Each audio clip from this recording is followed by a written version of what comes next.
തണ്ണീർമുക്കം പഞ്ചായത്തിൽ അഴിമതിയും കെടുകാര്യസ്ഥതയും എന്ന ആരോപണം ബി.ജെ.പി. പ്രവർത്തകർ പഞ്ചായത്തിലേക്ക് മാർച്ചും ധർണയും നടത്തി. ദേശീയ കൗൺസിൽ അംഗം വെള്ളിയാകുളം പരമേശ്വരൻ ഉദ്ഘാടനം ചെയ്തു. തണ്ണീർമുക്കം പഞ്ചായത്ത് ഭരണത്തിൽ അഴിമതിയും കെടുകാര്യസ്ഥതയും എന്ന് ആരോപിച്ച് ബി.ജെ.പിയുടെ നേതൃത്വത്തിൽ പഞ്ചായത്ത് ഓഫീസിലേക്ക് മാർച്ചും ധർണയും നടത്തി. ബി.ജെ.പി. ദേശീയ കൗൺസിൽ അംഗം വെള്ളിയാകുളം പരമേശ്വരൻ മാർച്ചും ധർണയും ഉദ്ഘാടനം ചെയ്തു. അഴിമതി നടത്തുന്നതിന് വേണ്ടി പിന്നാമ്പുറത്തുകൂടി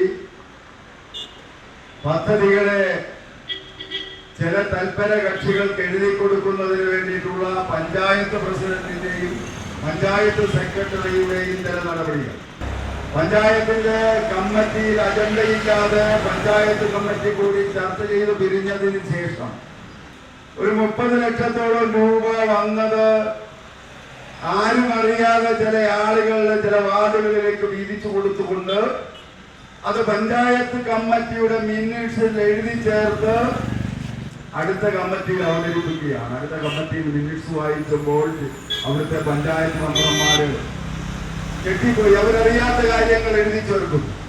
അങ്ങനെ എഴുതി ചേർത്തതിൽ പ്രതിഷേധിച്ചുകൊണ്ട് ബി.ജെ.പിയുടെ മെമ്പർമാരടക്കം പ്രതിപക്ഷങ്ങൾ ഒരുമിച്ച് ബഹളമുണ്ടാക്കി. നമ്മളറിയേണ്ടത് പ്രിയമുള്ളവരുടെ ആ ബഹളത്തില് CPI-യുടെ ചില ആളുകളും ആ ബഹളത്തിൽ പങ്കെടുത്തു. എന്നിട്ട് അവർക്ക് കൊടുത്തില്ല. CPM-ന്റെ മെമ്പർമാർക്ക് മാത്രം ഈ ഫണ്ട് വീതിച്ചുകൊണ്ടാണ് എഴുതി വെച്ചത്.